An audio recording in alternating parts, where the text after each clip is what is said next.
broadcasting live from an undisclosed location. This is the Community MMA with your host, Chris Cross. I love the sugar show. I love the sugar show.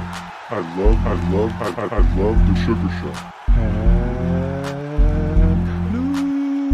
Dana White privilege. Dana White privilege. Dana White privilege. What up? This is your boy Chris Cross checking in. This is the TCMMA Podcast, aka the Community MMA. We got a lot to talk about tonight. We got a lot to talk about because UFC 296 is just around the corner. We got some UFC 300 news via Khamzat Chimaev.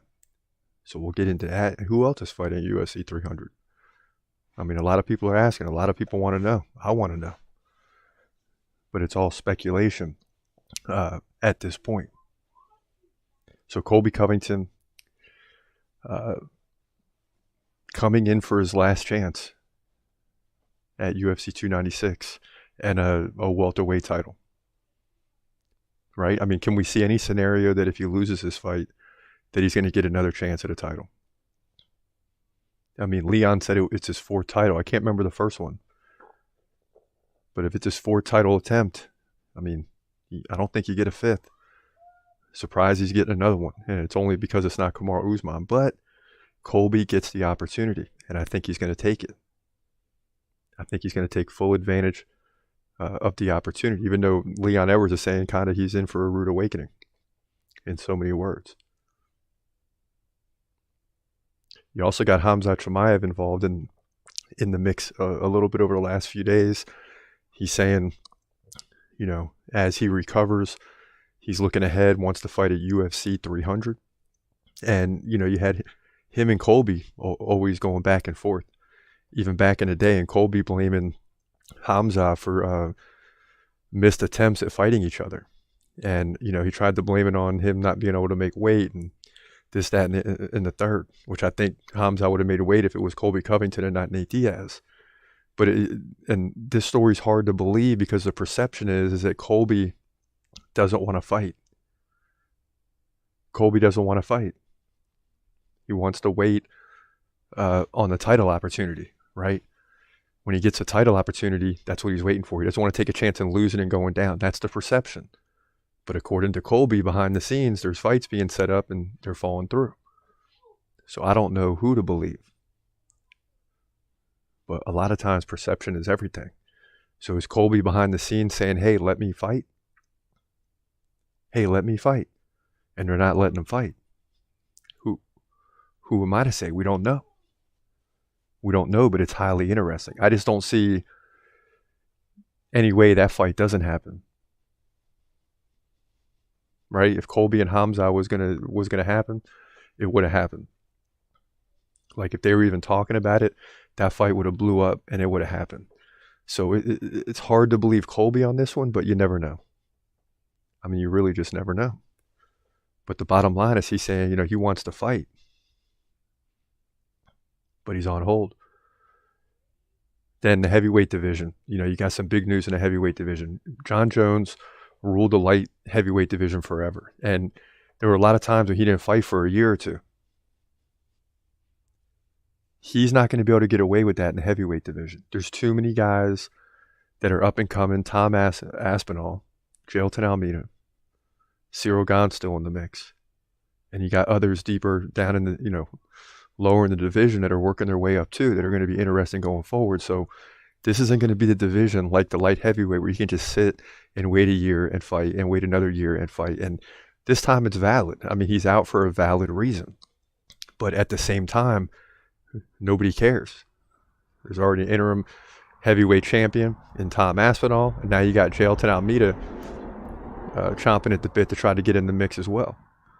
He says against Cyril Gane would be ideal, but Tom Aspinall already spoke to the media and whoever and is already talking about a fight with Jailton. So I think probably the Tom Aspinall fight will come first. It will be a very good fight because Tom Aspinall is a complete fighter. It's going to be the future fight for the title. And this is coming through Gelton Almeida via MMA Junkie. So, you have that going on, and these guys are not going to sit around and wait forever for John Jones. They're going to start pushing the pace. They're going to want to fight, and they're not going to want to sit around and wait for John Jones to do what he did in the past, whether it's his fault or not. You see, because it's the fact is that he did this in the light heavyweight division, so they're not going to stand for it in the heavyweight division. That's the bottom line. So we got to get to the big three this week as we move forward, right? The big three, UFC Vegas 83.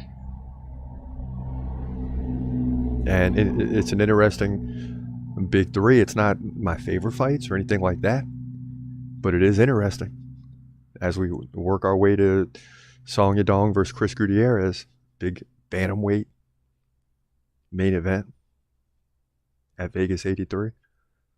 That's what we're leading up to. But first, in fight three in the lightweight division, you got two good fighters in Nasrat Haqparast and Jamie Mullarkey.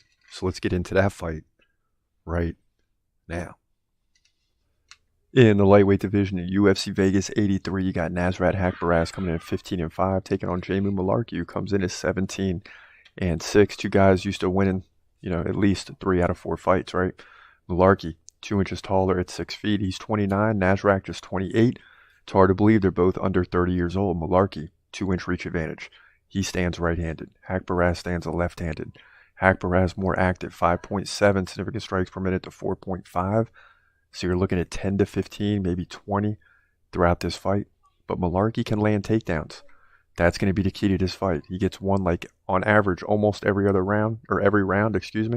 So he's just shy of a 3.0 average, which would mean 1 per round. He's at 2.5. So that's important. But Haqparast stops takedowns 78% of the time. He's coming off back-to-back wins over Landon Quinones by decision, and John Makdessi also by decision. Before that, he lost to Bobby Green and Dan Hooker, 2 decent fighters, right?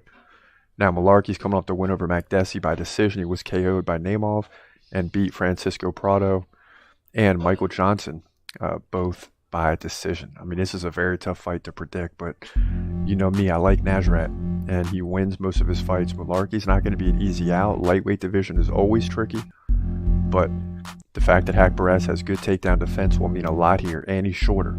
So it's already going to be hard to take him down. Plus the takedown defense, he can keep the fight standing where he lands more than 1 significant strike per minute. So I like Haqparast to outpace Mullarkey here to get the decision victory here in the lightweight division, in my opinion, at UFC Vegas 80. Yeah, UFC Vegas 83. Let's get it. And the thing with this is, you know me, I love lightweight division fights. And it doesn't matter who's fighting, really. I just love the fights because they're very tough to predict. And really, most of the UFC, honestly, is tough to predict. Well, we're 306 and 174 in the year, we'll take that. But it's very tough to predict. But the lightweight, whatever, okay, let's say we're 70% on the year. You might say the average lightweight fight is like 60, 55%. Maybe lower, who knows? It's just it's compared to all the fights, the lightweight division is very tough to predict. Dana White privilege. Yeah. Do you remember where you were at when you heard that? And as we move on here,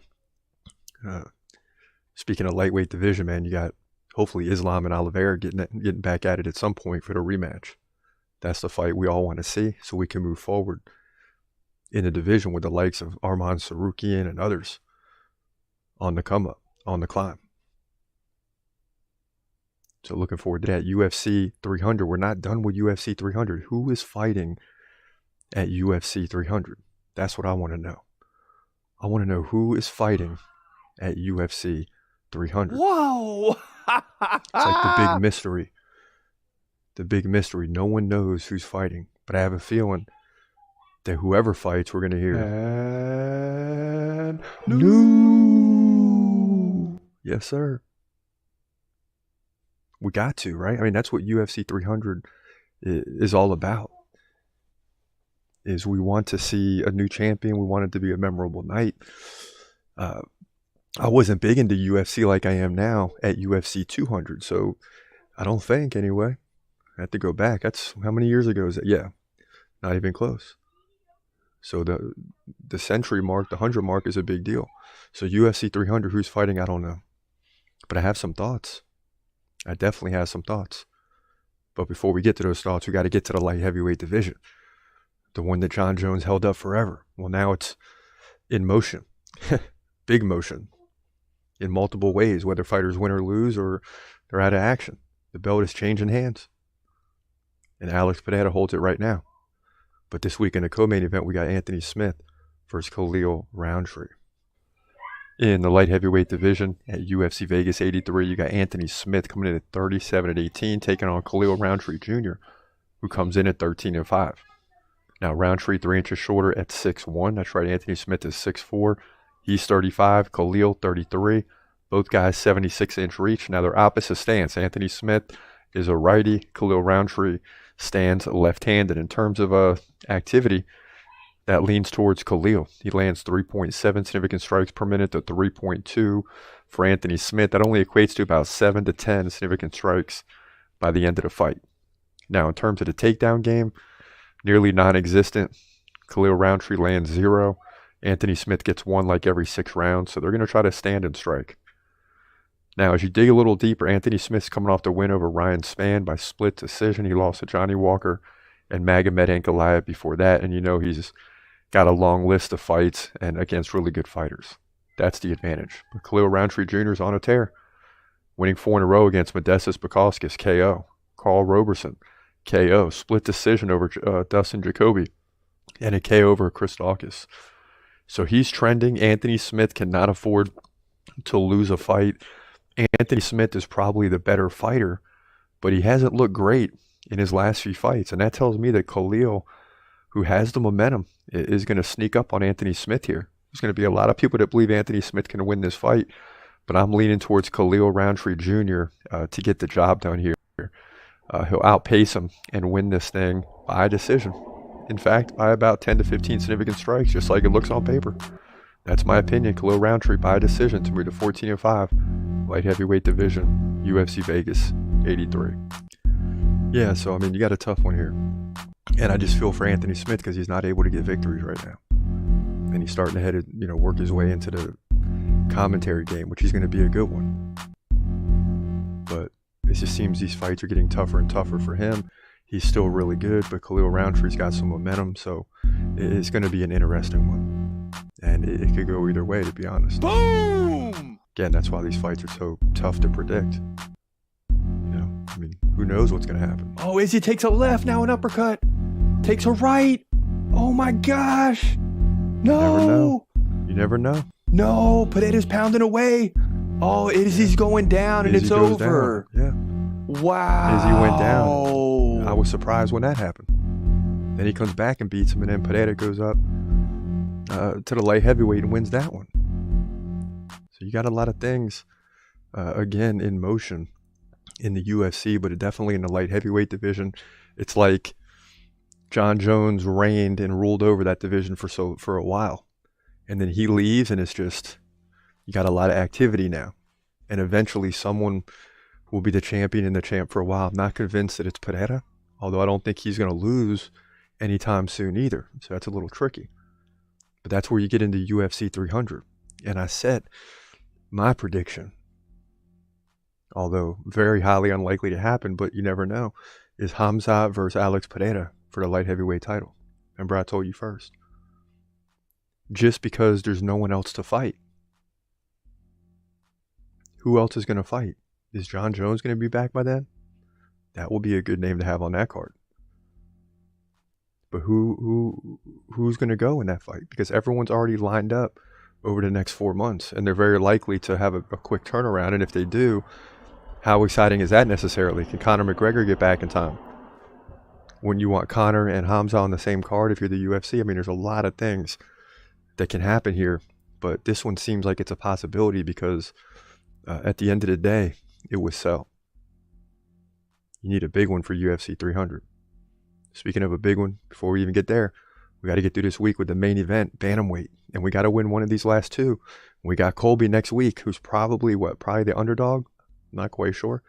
So we probably got to get this one right this week just to be safe next week and have double as many wins in the main event, right? Like 28-14 will be fine, something along those lines. But we got to win one of the next two, where we're going to be 27-15 or something like that. That's not good. So big prediction here in this week's main event. In the bantamweight division at UFC Vegas 83, this is your main event. You got Song Yadong taking on Chris Gutierrez. Song 20-7, Gutierrez 20-5. Great matchup here, especially for the main event. Now Gutierrez 1 inch taller, 5'9". He's 32. Yadong 26. Both guys same reach.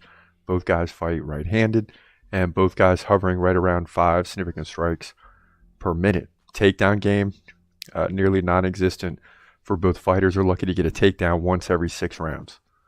So we might as well skip the takedown defense and go right to who these guys have on their resume. Now Song, in his last 4 fights, has only lost to Corey Sandhagen by KO. He beat Ricky Simon, Marlon Moraes, and Julio Arce. On the other hand, Chris Gutierrez is very similar. Only lost to Pedro Munoz. Beat Alatang Ali by decision. Beat Frankie Edgar by KO. Beat Badgero Dana by KO. So, these guys are both used to winning. You can tell by the records. And it's amazing to me that Song Yadong is a 4-1 favorite, despite how both of these guys match up. I mean, they're both very active. One guy's entering his prime. Gutierrez still in his prime. Not quite on the downward trend yet, but, he's peaking. So, that's why it's hard for me to believe that he's a 3-1 underdog. And for some reason, I believe Gutierrez is going to win this fight. I think he's certainly capable. Now, yeah, Song has put on good performances against, 3 of his last 4 fighters, but he got KO'd by Corey Sandhagen despite getting 2 takedowns. He still found a way to lose that fight. Now, Chris Gutierrez, when he lost to Pedro Munoz, that was by decision, and he outstruck him 77-60. No takedowns, and he still lost the fight. That's amazing. That means he dominated 1 round and lost 2 close rounds. Could have easily snuck out that fight, snuck out a victory there. So Gutierrez is really good. I don't like when a guy's like that much of a favorite when it clearly shouldn't be that way. So I have to kind of wipe that slate clean and just look at these 2 fighters. And I say Chris Gutierrez edges out Song Yadong in a great fight. Gutierrez is going to have solid takedown defense, which he does 71% of the time already. And I think he'll carry that over into this fight to get the victory, to move to 21-5 on significant strikes by decision here in the bantamweight division at UFC Vegas 83. Ooh, boy. So I need Chris Gutierrez or Colby Covington to get 28 main events right this year and be at like 67%. We get both, we're closer to 70. So, but I'm thinking we get one of these last 2, because I'm taking a chance really on both. If you think about it, if you really think about it, I'm taking a chance on both these guys.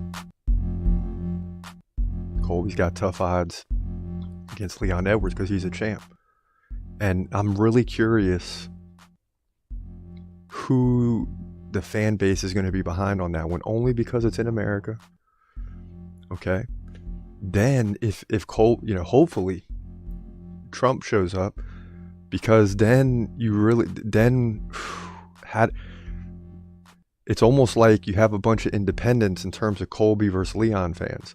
And could those independents turn towards Colby with the presence of Trump? That will be interesting to see. Otherwise, I think the fan base is still with Leon. It's just going to be very, very interesting. But I didn't even think about that till just now either. I mean, I know he's coming probably. Colby is from America. It's in America. So it's going to be very, very interesting. It's going to be very interesting, to say the least. Now it's that time in the show, ladies and gentlemen. It's that time in the show. It's time for your favorite part, right? I think the Q&A. It's time for the Q&A. This is where people bang me up. They bang me up in the Q&A. And I know y'all like that. I know y'all like to see me get banged up sometimes. Boom! You know? Hey, it happens. Mark DeJong says, let's go, baby. Excited for the fights. Hashtag Team Edwards. Hashtag Team Edwards. Boom! So you already have the Edwards fans in the house. Colby's not getting much love. And that's why I'm saying it's going to be mostly against Colby. It's going to mostly be against Colby. But if Trump shows up, does that change anything? I don't know. We're going to have to wait and see. In other ways, and Colby is going to get finished for sure. Yeah, everybody's against Colby, man. Dr. Duan Dada, I think. You're right about that. And I want him to call out Dustin Poirier after that, talking about Colby. Dustin is the only one left from ATT, American Top Team, that needs that butt whipping. Every one of his other teammates took.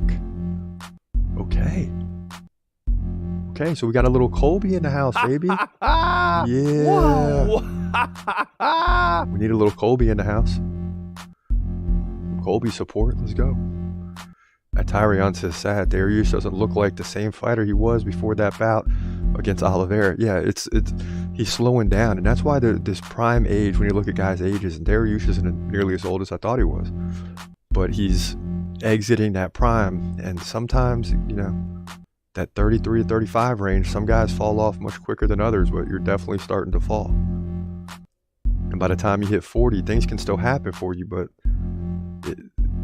it gets more and more difficult at that point. That's the problem. Colby is going to win the belt.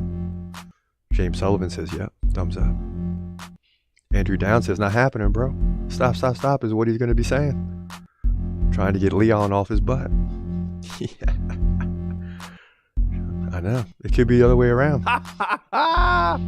It could be Colby controlling the clinch. It could be one of those boring football games where the team runs the ball the whole time, but it's old school when they win the game and they run the clock. And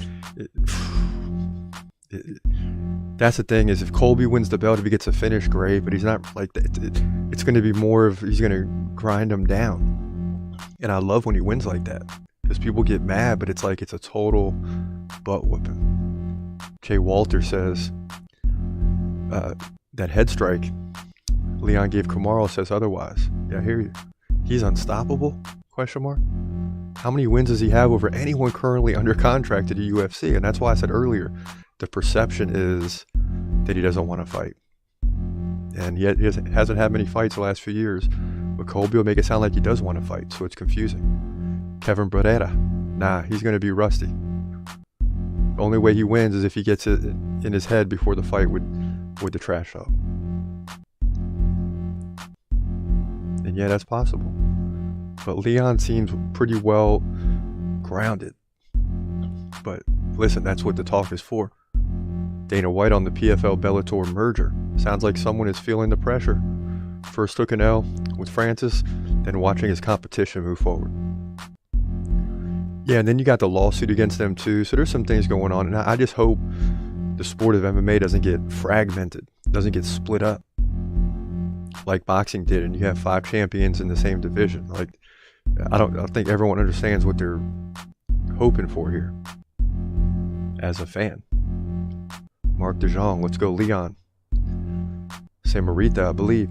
Dude is lucky this isn't Instagram. I hear you. Another says, I want Colby to win because I want to see how he handles a grappler like Khamzat, but I think Leon got this one. Yeah, and I hear y'all. Everyone's got their opinion, man. That's what makes this thing fun, is you never really know what's going to happen. And that's why we watch.